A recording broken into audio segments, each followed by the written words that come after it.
ہم مسلمان گھرانے میں پیدا ہوئے. ہم میں سے کسی نے بھی شاید لا الہ الا اللہ محمد رسول اللہ صلی اللہ علیہ وآلہ وسلم اس لیے نہیں پڑھا ہوگا کہ ہم ایمان لے آئیں. اور ایمان سمجھے جانے والے کلمہ کا بہترین مقصد آج سے 30 یا 40 سال پہلے یہاں تو کسی بھی چیز پر لگی نجاست کو پاک کرنے کے لیے استعمال ہوا کرتا تھا، یا زیادہ سے زیادہ آج کل اپنی کسی بھی بات یا بے گناہی کو ثابت کرنے کے لیے سچی یا جھوٹی قسمیں کھانے کے لیے ہوتا ہے،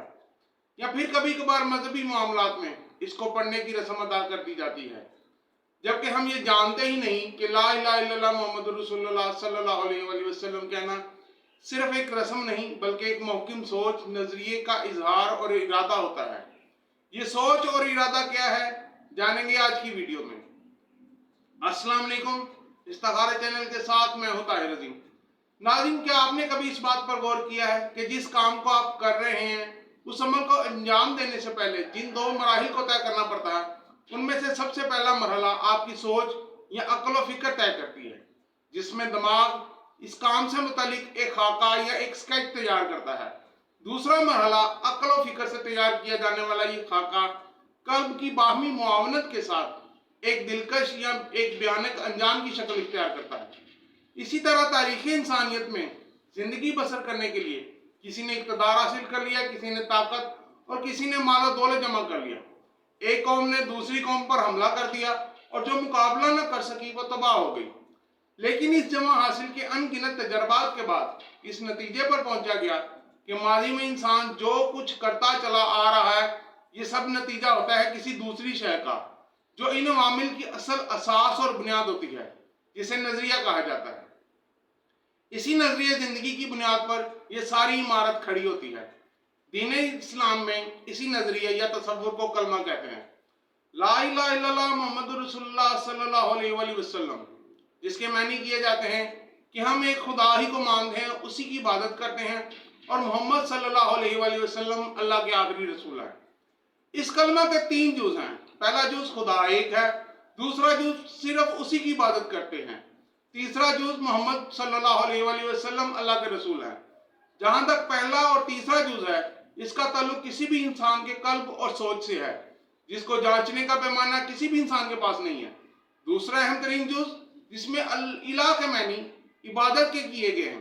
یعنی کہ ایمان کا دوسرا حصہ عبادت کرنا بھی ایمان والے اور خدا کے درمیان ایک پرائیویٹ تعلق تک محدود ہو کر رہ جاتا ہے، جس کا واحد مقصد اپنی حاجات، خواہشات اور مصیبتوں سے نجات حاصل کرنے کے لیے خدا کے حضور فریاد کرنے سے بڑھ کر کچھ بھی نہیں رہ جاتا. اس طرح کلمہ میں ادا کیے جانے والے الفاظ کا مقصود صرف اتنا ہی ہے کہ خدا اور ایمان لانے والے کے درمیان ایک تعلق قائم کیا جا سکے. یعنی اگر کہا جائے کہ اس ایمان لانے کے عمل کا بینیفیشری ایک خدا ہے اور دوسرا ایمان والا، اور کسی تیسرے انسان کا اس شخص کے ایمان لانے سے نہ کوئی تعلق ہے اور نہ ہی کوئی واسطہ. ایمان لانے والا اپنی ذاتی زندگی میں جیسے چاہے بسر کرے، اس سے نہ تو خدا کو کوئی اعتراض ہے اور نہ ہی ایمان والے کو. بس خدا اور ایمان لانے والے کے درمیان جو تعلق عبادت سے قائم ہوا ہے وہ قائم رہنا چاہیے، جس کی بنا پر خدا بھی راضی اور ایمان لانے والے کا ایمان بھی قائم و دائم رہے گا. لیکن اب کلمہ کے ترجمہ پر غور و فکر کریں تو ایسا محسوس ہوتا ہے کہ 30 پاروں 114 صورتوں پر مشتمل قرآن میں کچھ انبیاء اکرام علیہ السلام کے ذکر، ایمان والوں کے لیے نیک اعمال کرنے اور برائیوں سے باز رہنے کی ہدایات جو قریب قریب دنیا کے ہر مذہب میں یکساں تصور کی جاتی ہے، خدا کی عبادتوں کے صلہ میں جنت کی بشارتوں سے متعلق، یا کچھ ماضی کی اقوام کے قصہ کہانیوں کے ساتھ صرف اور صرف کفار اور منافقین کو دیے جانے والے جہنم کے عذاب کا ذکر کیا گیا ہے. کیا قرآن میں کلمہ پڑھنے والوں کے لیے اس دنیا میں عملی طور پر کرنے کے کوئی احکامات الہی اور ہدایات نہیں دی گئی جس پر عمل کرنے سے اس دنیا میں نمایاں ہونے کے ساتھ شرف و مرتبت کا مقام حاصل کیا جا سکے؟ کیا کلمے کا واحد مقصد صرف خدا کی عبادت کرنا ہی ہے جس کے لیے تمام انبیاء کرام علیہ السلام تشریف لاتے رہے، اور کیا صرف کسی اور کی عبادت کرنا ہی شرک ٹھہرایا گیا ہے؟ الفاظ کے معنی تبدیل کر دیے جانے سے ہر لفظ اپنی اہمیت کھو دیتا ہے، بالکل ویسے ہی جیسے دین کی اساس کلمہ جو کہ قرآنی نظام حیات کے مطابق زندگی بسر کرنے کا ایک اعلان یا ارادہ تھا، جب ہم اسے مذہب کی سطح پر لے آئے تو سارا نظام حیات خدا اور بندے کے درمیان ایک ذاتی تعلق تک محدود ہو کر رہ گیا، جسے کسی بھی فرد کا واحد مقصد حیات اس دنیا میں زندگی بسر کرنے کے بعد آخرت میں جنت کے حصول تک ہی رہ جاتا ہے. یعنی کلمہ پر ایمان لا کر اللہ اللہ کیے جانے کے ساتھ ساتھ دنیاوی نیک اعمال کرتے چلے جاؤ، اس کے علاوہ اور کچھ کرنے کی ضرورت ہی نہیں ہے۔ کلمہ کیوں ادا کیا جاتا ہے اور اس کا قرآن کی تعلیمات کے مطابق مفہوم اور مقاصد کیا ہیں، کسی بھی انسان کا اس کلمے کے ادا کرنے سے ہوتا کیا ہے، یہ سب جانیں گے کچھ دیر بعد۔ امت مسلمہ کے لیے اس سے برا اور کیا ہو سکتا ہے کہ جن کلمات کو مسلمان کی بنیاد ہونا چاہیے تھا وہ بس ایک رسم بن کر رہ گیا ہے۔ آپ ہی بتا دیجئے، لا الہ الا اللہ محمد رسول اللہ صلی اللہ علیہ وآلہ وسلم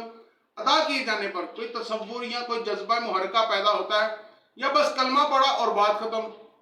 کلمے کا اولین مقصد ہمارے لیے زیادہ سے زیادہ مذہبی معاملات، جیسے شادی کے موقع پر دلہا کو کلمے پڑھوائے جاتے ہیں، جیسے نکاح پڑھانے والے کے ساتھ بیٹی کے والدین بھی تسلی کرنا چاہتے ہوں کہ لڑکا مسلمان ہے بھی کہ نہیں، اسی طرح مرتے وقت نہ جانے کیوں کلمہ کی ادائیگی کرنے کے لیے نماز کے بعد خصوصی دعا کی جاتی ہے، جیسے خدا کو یقین دلایا جانا ہو کہ ہماری موت اسی کلمہ پر ہوئی ہے۔ ایسے ہی دنیاوی معاملات میں اس کلمہ کی ضرورت تب بڑی اہمیت اختیار کر لیتی ہے جب کسی نے اپنی بے گناہی کا ثبوت دینا ہو اور اس کلمہ کو ادا کر کے یقین دلایا جاتا ہے کہ میرا کوئی قصور نہیں ہے بھائی، اس پر سننے والے بھی مجبور ہو جاتے ہیں کہ اب کوئی اتنی بڑی بات ایسے ہی تو نہیں کر سکتا، سچ ہی بول رہا ہوگا، اب اس نے ایسا جھوٹ کہا ہے یا سچ کون جانے۔ اور اگر ہم یہ سمجھتے ہیں کہ چند عبادات کر لینے کے ساتھ دنیاوی زندگی میں سچ بولنا، بے ایمانی نہ کرنا یا ایسے اعمال سے بچنا جنہیں معاشرے میں برا تصور کیا جاتا ہے، اگر صرف ان باتوں کو ہم کلمہ کی اساس یا وجہ جانتے ہوئے اس کلمہ کا حق ادا کرنا سمجھتے ہیں تو ہم سراسر غلطی پر ہیں۔ یہ سب عوامل تو ہندو یا سکھ، عیسائی یا یہودی، ہر مذہب میں ان تمام باتوں کو معیوب سمجھا جاتا ہے، اور جو کسی بھی مذہب کو نہیں مانتا وہ بھی ان باتوں سے اجتناب کرتا دکھائی دیتا ہے۔ تو پھر ہم نے کون سا ایسا کارنامہ کر لیا جو دنیا میں کسی اور مذہب سے تعلق رکھنے والا انسان کر ہی نہیں سکتا؟ بلکہ ترقی یافتہ ممالک جن میں سبھی غیر مسلم شامل ہیں، ان میں رہنے والے تقریباً تمام افراد ان اعمال میں ہم مسلمانوں سے بھی زیادہ پرہیزگار اور متقی ہیں۔ ادا کیے جانے والے کلمہ کو کلمہ طیبہ بھی کہا جاتا ہے۔ چند دہائیاں پہلے روزمرہ کسی بھی استعمال کرنے والی چیز پر گندگی لگ جانے یا پلید ہو جانے پر اس شے کو نہ صرف دھویا جاتا تھا بلکہ دھوتے ہوئے 3 مرتبہ کلمہ طیبہ بھی پڑھا جاتا تھا تاکہ وہ شے پاک طیب ہو جائے، جس سے ایک اطمینان سے ہو جاتا تھا کہ جو گندگی لگ گئی تھی وہ چیز صاف ہونے کے ساتھ کلمہ کے پڑھنے سے پاک بھی ہو گئی ہے۔ ایک تو صاف کرنا ہوا اور پھر اسے پاک کرنا ہوتا تھا۔ کلمہ طیبہ سے اور طیب کے معنی ہوئے پاک کرنے کے۔ زندگی کے طور طریقے کے بدلے کسی شے کو دھونے کے لیے جو کلمہ طیبہ کے ادا کرنے کی رسم چلی آ رہی تھی، اب آپ کو شاید ہی کہیں ایسا کیے جانے، دیکھنے یا سننے کو ملے۔ آخر کیوں یہ کلمات ہمارے گھروں میں متواتر نہ رہ سکے؟ کیونکہ اس کا کوئی محسوس طور پر نتیجہ سامنے نہیں آ رہا تھا۔ اگر یہ کوئی اثر رکھتا ہوتا، جیسے گھروں میں لگے پھول پودے، اس سے متعلق تو کوئی نہیں سوچتا، اور نہ ہی ان سے گھروں کی دیواریں خالی کی جاتی ہیں، بلکہ پھول پودوں کو مرجھائے جانے سے بچانے کے لیے ان کی نگہداشت بھی کی جاتی ہے تاکہ وہ پھل پھول سکے، جبکہ گندگی اور نجاست کو پاک کیے جانے کی رسم قریب قریب ختم ہو چکی ہے۔ کسی نے اس بارے میں بھی سوچا ہے کہ ایسا کیوں ہوا؟ بظاہر تو یہ بہت نیک عمل تھا جس کے کرنے سے ایک اطمینان اور سکون کا احساس بھی ہوتا تھا، بس دل کے اطمینان کے لیے کیے جانے والا عمل جسے ہم نیک جان کر کرتے چلے جاتے ہیں، جس کا بظاہر محسوس طور پر کوئی حاصل و مقصود نہیں ہوتا، تو اس کا زندگی سے اوجھل اور بے بانی ہو جانا معمولی سی بات ہوتی ہے۔ دین تو ایسے کسی بھی بے مقصد عمل کو کرنے کا نہیں کہتا جس کا کسی دوسرے انسان کے ساتھ کوئی تعلق یا افادیت کا باعث نہ ہو، اور اگر آپ کچھ ایسا اسی نظریے یا تصور کے ساتھ کرتے ہیں تو دین مذہب کی سطح پر آ جاتا ہے، جس میں ہر انسان کا مذہب سے متعلق خیال یا تصور ایک ذاتی تعلق جیسا ہوتا ہے۔ یہ جو مغربی ممالک میں کہا جاتا ہے کہ ہر انسان کو مذہبی آزادی کا حق حاصل ہے، وہ جس مذہب کو چاہے اختیار کرے، ایسا اس لیے کہا جاتا ہے کہ ان مذاہب میں بھی خدا کا تعلق انفرادی سطح تک ہی محدود ہوتا ہے، جس طرح سے ہم نے عبادتوں تک محدود کر رکھا ہے۔ ہماری ذاتی زندگی میں جس طرح اسلام کا کوئی عمل دخل نہیں، اسی طرح سے تمام مغربی ممالک کے نظام مملکت یا نظام زندگی سے مذہب کا کوئی تعلق یا واسطہ نہیں ہے۔ ایسی ہی ہے ان کے ہاں بھی مذہب کی اہمیت، اور رہا نظام مملکت تو وہ انسانوں کا بنایا ہوا نظام ہے، چاہے وہ جمہوریت ہو، سرمایہ دارانہ نظام ہو یا کوئی اور۔ ہم نے بھی تو ملتا جلتا ہی مذہب اور طرز زندگی اپنا رکھا ہے۔ اب یہ نہ ہو کہ دھوتی کی پرواہ کیے بغیر چور کو پکڑنے نکل پڑیں. بات تو سمجھ آ ہی گئی ہوگی. بس اس چینل پر آنے والی ہر ویڈیو کو دیکھتے رہیں. آپ یہ اچھی طرح جان جائیں گے کہ دین اسلام کا ہمارے معاملات میں کس قدر اور کس طرح اختیار ہے. ہم نے قرآن کی ہدایات کو بھی کلمہ کی طرح مذہب میں تبدیل کر کے رکھ دیا ہے. جس نے جیسا جی چاہا اور جب چاہا ذاتی مفادات کے لیے استعمال کیا.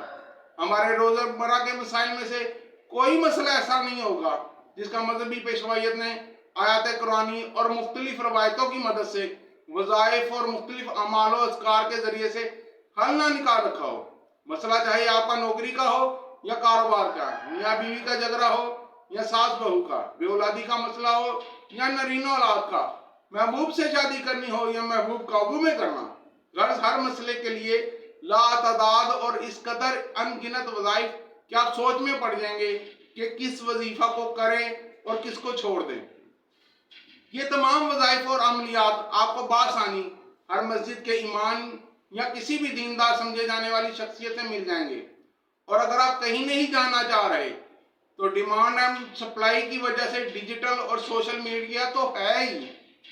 افسوس کہ جس نبی صلی اللہ علیہ وآلہ وسلم کی نعتیں اور صفتیں بیان کرتے تھکتے نہیں ہم، اسی تاجدار نبوت کی حیات طیبہ جو عین قرآن کے مطابق بسر ہوئی، اسی قرآن کو ہم نے اپنے مسائل کے حل کے لیے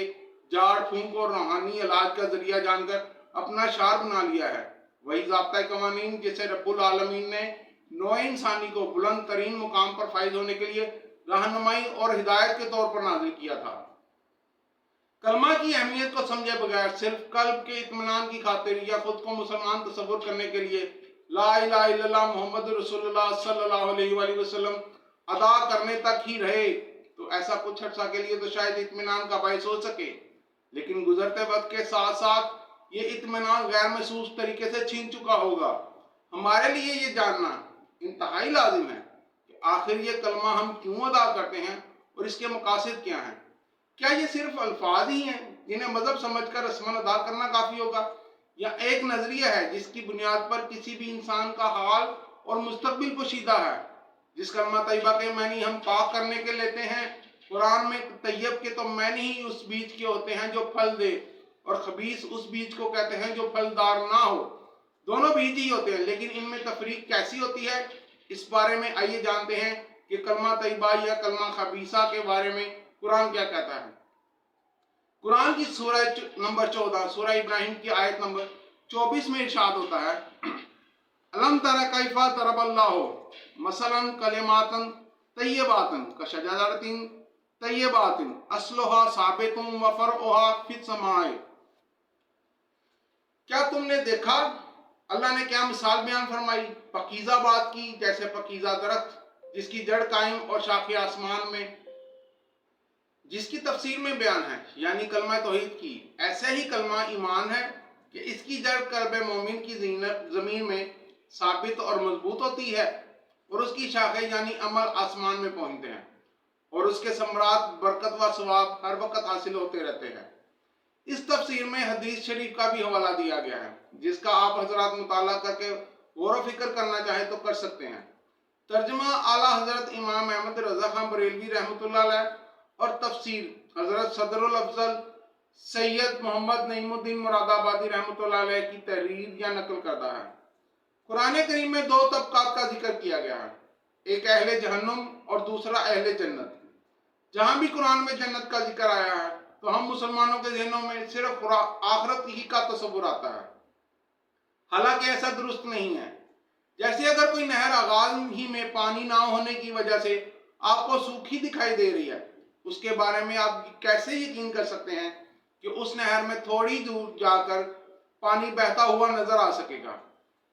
ایسے ہی اہل جہنم تو وہ ہوئے جس میں ساری امت مسلمہ مقیم ہے، اور اہل جنت کے بارے میں باتیں تو جھوم جھوم کر نہایت لطف کے ساتھ سننے کو مل جاتی ہے، لیکن دیکھنے کی سعادت ابھی تک کسی کو نصیب نہیں ہوئی. ان دونوں طبقات کے بارے میں ذکر اس لیے کیا جاتا ہے کیونکہ جنت اور جہنم کا دار و مدار در حقیقت کلمات یعنی نظریات زندگی کی بنیاد پر ہے، اس بیج کے اوپر جس کے خالص ہونے اور نہ ہونے کی بنا پر ہی منحصر ہے کہ جو درخت اگے گا وہ کس قدر مضبوط اور پھلدار ہوگا. کسی درخت کی مضبوطی اور اس کے پھلدار ہونے کا سارا دار و مدار اس کے اگائے جانے والے بیج پر ہوتا ہے، اور اگر بیج ناقص ہوا تو درخت کے مرجھا جانے سے کسی بھی آندھی یا طوفان کی وجہ سے اکھڑ کر رہ جائے گا۔ آپ نے دیکھا کس طرح آسانی سے قرآن نے مثال کے ذریعے سمجھا دیا۔ یہ مثالیں دینے کی ضرورت اس لیے ہوتی ہے کہ جب بھی کوئی تخیلاتی یا غیر محسوس حقائق پر مبنی بات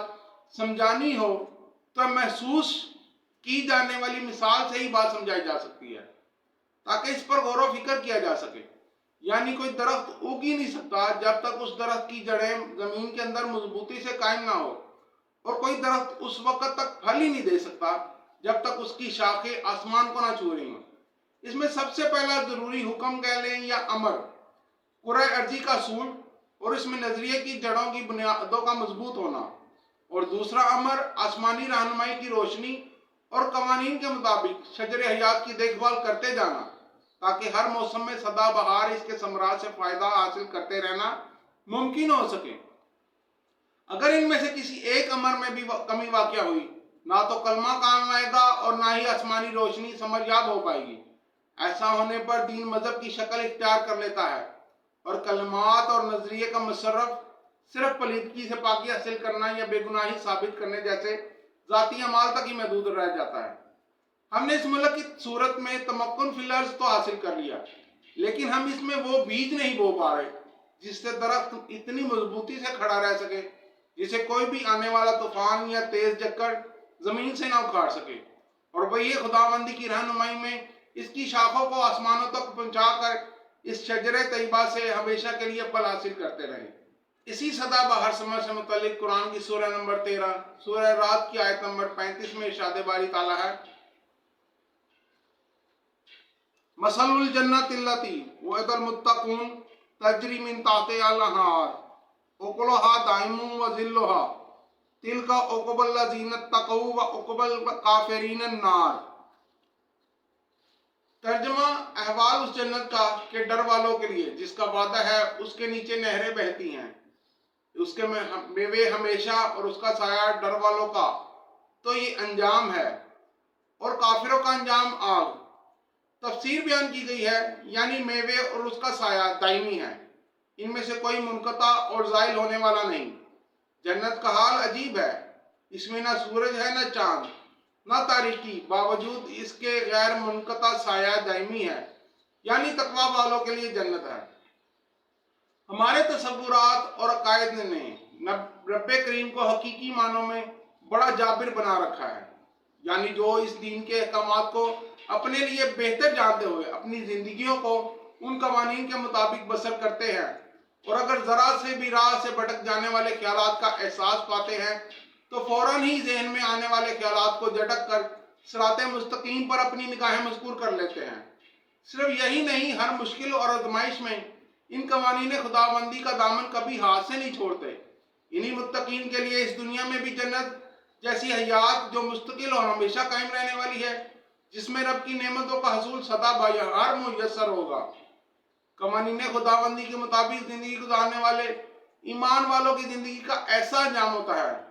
اسی سے متعلق اقبال نے کیا خوب کہا ہے، یہ نغمہ فصل گل و لالا کا نہیں پابند، بہار ہو کے خزاں لا الہ الا اللہ۔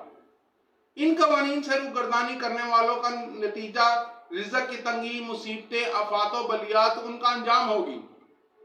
لیکن ترجمہ کے مطابق ان مومنین کی زندگی خدا کے خوف اور ڈر کی بنا پر ایسی تھی،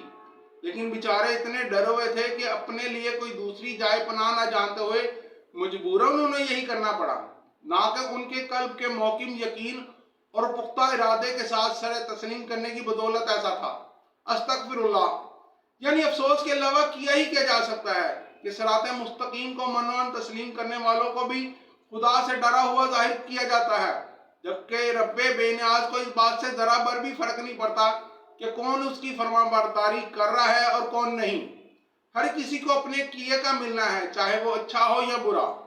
قرآنی احکامات کو حق جاننے اور اس سے انکار کرنے پر ہی تباہی اور بربادی کے سفر کا آغاز ہوتا ہے، نہ کہ رب کریم کے ناراض ہونے پر۔ قرآن میں کہیں بھی کسی دنیاوی نعمتوں اور نوازشوں کا ذکر آیا ہے تو صرف ایسا آخرت کے لیے ہی ہم نے رکھ چھوڑا ہے۔ دنیا میں ایسی کسی بھی نعمت یا آسائش کی آرزو کرنا یا مستفید ہونے والوں کے لیے آخرت کا باعث عذاب کیا جاتا ہے۔ حالانکہ اس بات کا پرچار کرنے والوں کی زندگی پر غور کریں تو اندازہ ہو کہ وہ کس طرح کی پرآسائش زندگی بسر کر رہے ہوتے ہیں، جبکہ اس آیت قرآنی میں مثل الجنہ کہا گیا ہے، یعنی جنت جیسی زندگی میسر ہوگی ایمان والوں کے لیے۔ لیکن جیسے ہم ایمان کو جانتے ہوئے زندگی بسر کر رہے ہیں، شاید ہی ہم مسلمانوں کو کبھی خوشحالی یا آسودگی میسر ہوئی ہو جو یکساں دیرپا اور مستقل ہو۔ اسی بارے میں قرآن کی اگلی آیت یعنی سورہ نمبر 14 سورہ ابراہیم کی آیت نمبر 26 میں ارشاد ہے، وَمَثَلُ كَلِمَاتٍ خَبِيثَةٍ كَشَجَرَةٍ خَبِيثَةٍ اجْتُثَّتْ مِنْ فَوْقِ الْأَرْضِ مَا لَهَا مِنْ قَرَارٍ۔ ترجمہ کیا جاتا ہے، اور گندی بات کی مثال جیسے ایک گندا پیڑ کہ زمین کے اوپر سے کاٹ دیا گیا، اب اسے کوئی قیام نہیں۔ تفسیر کا بیان ہے یعنی کفریہ کلام، مثل اندرائن کے جس کا مزہ کڑوا بو ناگوار، یا مثل لہسن کے بدبودار، کیونکہ جڑیں اس کی زمین میں ثابت و مستحکم نہیں، شاخیں اس کی بلند نہیں ہوتی۔ یہی حال ہے کفریہ کلام کا کہ اس کی کوئی اصل ثابت نہیں اور کوئی حجت اور برہان نہیں رکھتا جس سے استحکام ہو، نہ کوئی اس سے خیر و برکت کہ وہ بلندی قبول پر پہنچ سکے۔ اس ترجمہ اور تفسیر کے مطابق بھی صرف کلمے کا ادا کرنا اور انکار کرنا ہی عذاب کا باعث ہے، جس کا نتیجہ اس کے اعمال آخرت نہ پہنچ پائیں گے۔ وہی جنت کلمہ پڑھنے والوں کے لیے اور جہنم اس سے انکار پر۔ جبکہ دنیا میں روز نہیں گزرنے والی قیامت اور عذاب کا قرآن کی آیات سے کسی بھی طرح کا نہ تعلق ہے نہ کوئی واسطہ۔ اسی وجہ سے سب کچھ اپنے لیے سمیٹنے کے چکر میں ہم ایسے درخت کی مانند ہو گئے ہیں جس کا بیج ناقص ہونے کی بنا پر زمین میں اپنی جڑیں مضبوط ہی نہیں کر پاتا، جس سے درخت کی شاخیں پھل پھول ہی نہیں سکتی۔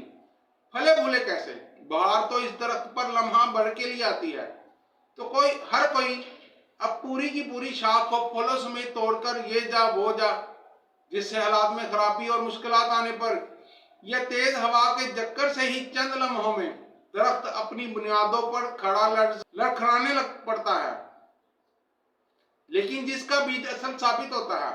اس پر ہر موسم میں پھل پھول لگے ہی رہتے ہیں۔ ہر کوئی اپنی ضرورت کے مطابق لیتا ہے، باقی کا دوسروں کے لیے چھوڑ دیا جاتا ہے، جس سے درخت کی شاخیں آسمان کو چھوتی دکھائی دیتی ہیں اور جڑیں زمین میں مضبوطی سے پیوست ہونے پر زمانے میں جتنے مرضی بدلو آتے رہے، ایسے ہی ہر موسم میں پھول پھول اگتے رہتے ہیں۔ ہم کلمہ طیبہ کا مفہوم اس طرح سے جان اور سمجھ ہی نہیں پائے جس سے زندگی کی راہیں کشادہ، وسیع اور حد نگاہ تک ہموار نظر آ سکیں، اور نہ ہی اس کی تائید اور رہنمائی کے لیے ہمیں قرآن کو بطور نصب العین قرار دینے کی نہ کوئی چاہت ہے اور نہ ہی کوئی خواہش۔ دنیاوی زندگی میں آسمانی کلمہ کی اثر اساس پر پختہ یقین اور ایمان قائم ہونے کی بنا پر جب اعمال صالح ملیں گے تو یہی امت مسلمہ جو اس وقت تباہی اور بربادی کے دہانے پر ہے، پھر اس کا پوری کائنات میں کوئی بھی ہمسر نہ ہوگا۔ اب جانتے ہیں جس کلمہ کو پڑھ کر ہم اپنے مسلمان ہونے کا اقرار یا اظہار کرتے ہیں، آخر اس کا مقصود کیا ہے؟ کیا لا الہ الا اللہ محمد رسول اللہ صلی اللہ علیہ وآلہ وسلم کا جو ترجمہ کیا جاتا ہے، ہم تیرے سوا کسی اور کی عبادت نہیں کرتے اور محمد صلی اللہ علیہ وآلہ وسلم اللہ کے رسول ہیں؟ اس لفظی ترجمہ سے تو اس کلمے کا واحد مقصد تمام انسانیت کے لیے خدا کی عبادت یا پرستش کرتے رہنا ہی مقصود ہے، جو ہر انسان کا خدا کے ساتھ ذاتی تعلق پر قائم ہو جانے سے بڑھ کر اور کچھ بھی زیادہ نہیں۔ جبکہ خدا کا مفہوم مالک کے یا حاکم کے ہوتے ہیں، جس کی بات ماننا اٹل ہو، لازم ہو، تو الہ کے معنی ہو گئے جس کی حاکمیت مانی جا رہی ہو یا مانی جائے گی۔ اس طرح اس کلمے کا مکمل مفہوم ہو گیا، اے اللہ یا خدا، ہم تیرے سوا کسی اور کی حاکمیت کو نہیں مانتے، جس طرح اللہ کے رسول محمد صلی اللہ علیہ وآلہ وسلم نے بھی صرف تیری ہی حاکمیت کو تسلیم کیا۔ اس مفہوم سے ہر بات صاف، روشن اور بامقصد ہو جاتی ہے کہ ہم کیا مان رہے ہیں اور کیسے مان رہے ہیں۔ یہ مفہوم قرآن کے الفاظ اطیع اللہ و اطیع الرسول کا طواف کرتے دکھائی دے رہے ہیں، جس سے حضور صلی اللہ علیہ وآلہ وسلم پر ایمان لانے کی بھی دلیل مل جاتی ہے کہ کیوں آپ صلی اللہ علیہ وآلہ وسلم پر بھی ایمان لانا ضروری ہے۔ آپ احباب اس مفہوم پر ذرا غور تو کیجئے۔ آپ کو یہ مفہوم قرآن کی تعلیمات کے عین مطابق واضح، روشن اور مقصد اپنے اندر سمیٹے دکھائی دے گا، نہ کہ صرف عبادت کرنے تک محدود۔ مغربی ممالک سے متعلق بڑے وقوع سے ہر معاملے میں مثالیں پیش کی جاتی ہیں کہ دیکھیں نیک اعمال تو کوئی بھی غیر مسلم کر سکتا ہے، تو اس کے لیے ایمان کی ضرورت ہی کیا ہے؟ حالانکہ مغربی ممالک کے رہنے والے بھی ایمان رکھتے ہیں اس نظام پر جس کے مطابق وہ زندگی بسر کر رہے ہوتے ہیں، لیکن ایسا ایمان جس قانون کو انہوں نے خود پاس کیا ہوتا ہے اسی کو درست نہ جانتے ہوئے کچھ عرصے بعد ہی اس کو ختم کر کے ایک نیا قانون نافذ کر دیا جاتا ہے۔ ویسے بھی انگلش میں ایمان کے معنی فیتھ کے لیے جاتے ہیں، اور اگر فیتھ کی ڈیفینیشن کو دیکھیں تو اس کے معنی ہی اندھا یقین کے ہیں، یعنی ایسا ایمان یا نظریہ جس پر یقین نہ رہا تو نظریہ تبدیل کر لیا جائے۔ اب آپ اس کو ایمان کہہ لیں یا نظریہ جو کلمہ خبیثہ جیسا ہوتا ہے۔ اب جو آپ یہ کہتے ہیں کہ ایمان کی ضرورت کیا ہے، انہیں اصل پریشانی یہ نہیں کہ وہ ایمان نہیں لانا چاہتے، پریشانی اور اضطراب کی بات یہ ہے کہ ویسا ایمان نہیں لانا چاہتے جیسا ایمان قرآن لانے کو کہتا ہے۔ انہیں ایسا ایمان چاہیے کہ جب جی چاہا، جیسا چاہا اور جس مرضی بات کو اپنے حق میں بہتر جانتے ہوئے اس پر ایمان لے آئیں۔ ایسا ایمان وقتی فائدہ تو دے سکتا ہے لیکن آپ کے مسائل حل نہیں کر سکتا۔ قرآن کی سورہ ابراہیم ہی کی آیت نمبر 27 میں ارشاد باری تعالیٰ اسی بات سے متعلق ہے، یثبت اللہ الذین آمنوا بالقول الثابت فی الحیات الدنیا وفی الآخرۃ۔ ترجمہ: اللہ ثابت رکھتا ہے ایمان والوں کو حق بات پر دنیا کی زندگی میں اور آخرت میں، جس سے متعلق تفسیر کے مطابق مختصر یہ کہ دنیا میں ایمان پر مرتے دم تک ڈٹے رہنے کا بدلہ قبر میں پوچھے جانے والے سوالات سے متعلق ہے جن کے بارے میں ہر مسلمان جانتا ہے۔ اس میں کامیابی پر قبر کو کشادہ اور روشن کر دیا جاتا ہے، جبکہ کفار کے لیے ان سوالوں کے جوابات کے بدلے قبر کا عذاب نازل کیا جاتا ہے۔ ترجمہ اور تفسیر عین مذہبی عقائد کے لیے ایک اور دلیل ثابت کرنے کی کوشش ہے۔ ایمان والے کو دنیا بھر میں ذلت اور خواری ملتی بھی رہے تو کوئی حرج نہیں۔ دنیا کے مصائب اور ظلم و جبر پر صبر کے ساتھ ساتھ اللہ اللہ کرتے رہنا ہی تو مقربین خداوندی پا جانے والوں کی نشانیاں قرار دیا جاتا ہے۔ ایسے ہی قائد پر قائم رہنے سے روحانیت ملنے کے ساتھ نہ صرف قبر میں راحت بلکہ آخرت میں جہنم سے نجات پر جنت کا ملنا یقینی ہے، جبکہ دنیا میں آسائشوں سے بھرپور اور تکلیفوں سے آزاد زندگی گزارنے والے لوگوں کے لیے ہی قبر میں اور آخرت میں دردناک عذاب ہے۔ ایسی اور بہت سی باتیں ایک فریب اور دھوکہ سے زیادہ کچھ بھی نہیں ہے۔ اگر اسی صورت کی آپ سابقہ آیات کو سامنے رکھیں تو سیدھا سیدھا مفہوم ہے جس کو سمجھنے کے لیے زیادہ غور و فکر کرنے کی بھی ضرورت نہیں ہے کہ جو لوگ کلمہ کی صداقتوں پر ایمان لاتے ہیں، اللہ تبارک و تعالیٰ انہیں اس پر جمے رہنے کی، ثابت قدم رہنے کی قوت عطا کرتا ہے۔ کیسے عطا کرتا ہے؟ بالقول ثابت سے، غیر متبدل اور محکم ضابطۂ قوانین کی مدد سے۔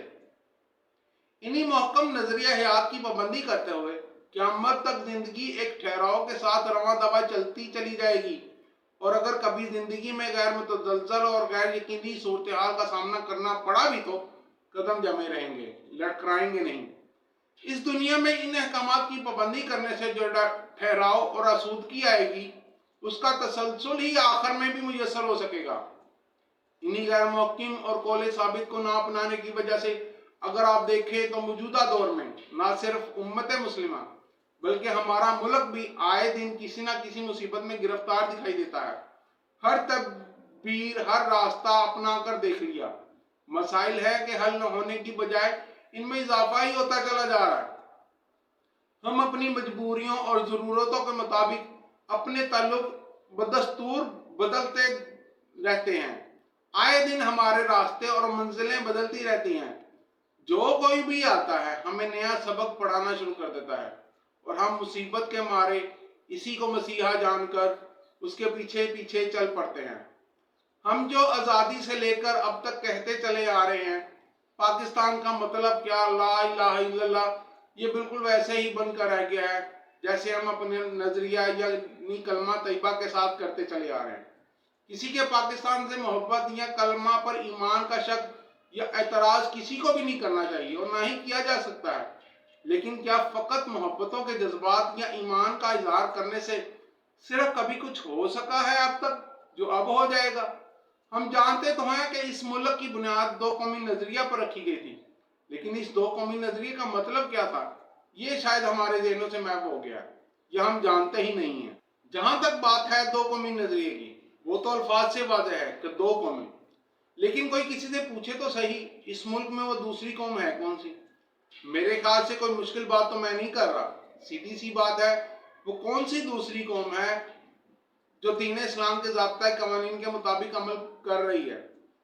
وہ دنیا میں جہاں کہیں بھی ہوگی ایک قوم کہلائے گی اور اس سے انکار کرنے والی دوسری قوم ہوگی۔ قرآنی نظریہ حیات کی بنیاد پر تمام مسلمان ایک الگ قوم تصور کیے جائیں گے،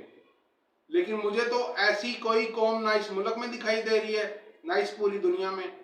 کیا ایسا آپ کو دکھائی دیتا ہے؟ جب کوئی قول ثابت پر عمل پیرا ہی نہیں تو کیسے دکھائی دے گا؟ پاکستان اسی دو قومی نظریہ پر ہی مارز وجود میں آیا تھا جس میں قرآن کی حکمرانی قائم ہونا تھی، جس کا برملا اعلان 15 نومبر 1942 کے آل انڈیا مسلم اسٹوڈنٹس فیڈریشن کے منعقدہ اجلاس میں بانی مملکت قائد اعظم رحمۃ اللہ علیہ نے کیا تھا۔ فرماتے ہیں، مجھ سے اکثر پوچھا جاتا ہے کہ پاکستان کا طرز حکومت کیا ہوگا؟ پاکستان کے طرز حکومت کا تعین کرنے والا میں کون ہوتا ہوں؟ مسلمانوں کا طرز حکومت آج سے 1300 سال پہلے قرآن کریم نے وضاحت کے ساتھ بیان کر دیا تھا۔ الحمدللہ قرآن مجید ہماری رہنمائی کے لیے موجود ہے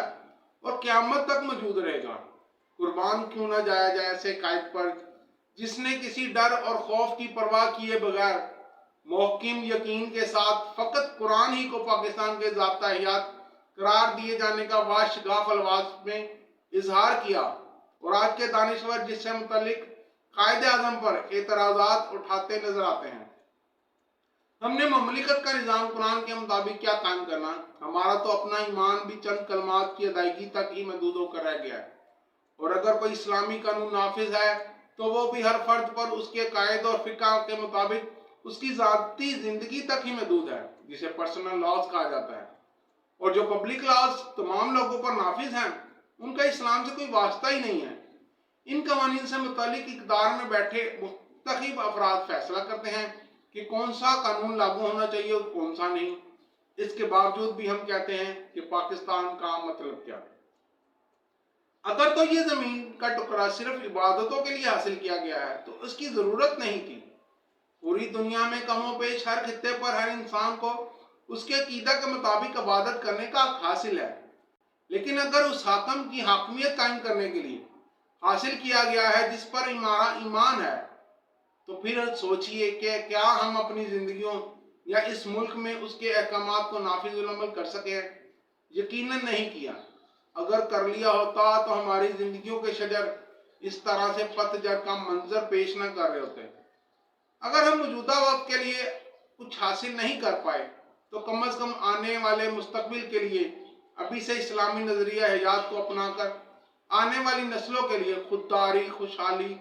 اور ترقی کی راہوں پر گامزن ہو کر نہ صرف اپنے لیے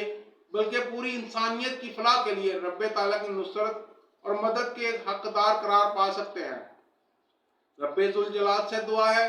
کہ ہمیں قرآنی نظام حیات پر زندگیاں بسر کرتے ہوئے اس دنیا میں اپنی نصرت اور کرم سے نوازے، آمین۔